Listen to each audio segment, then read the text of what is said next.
24-25 শিক্ষাবর্ষে নার্সিং ভর্তি পরীক্ষার্থীরা তোমাদের সকলকে আমার সালাম। আসসালামু আলাইকুম।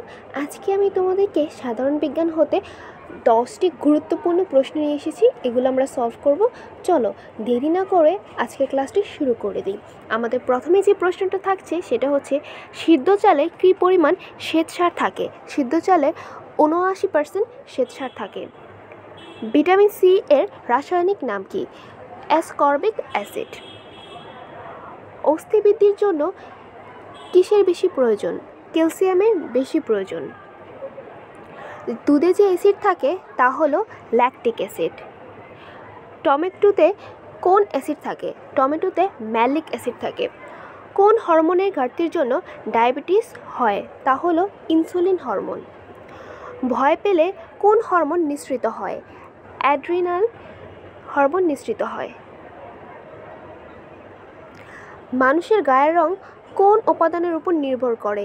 মেলানিনের উপর নির্ভর করে। যার শরীরে মেলানিন যত কম হবে সে তত ফর্সা হবে।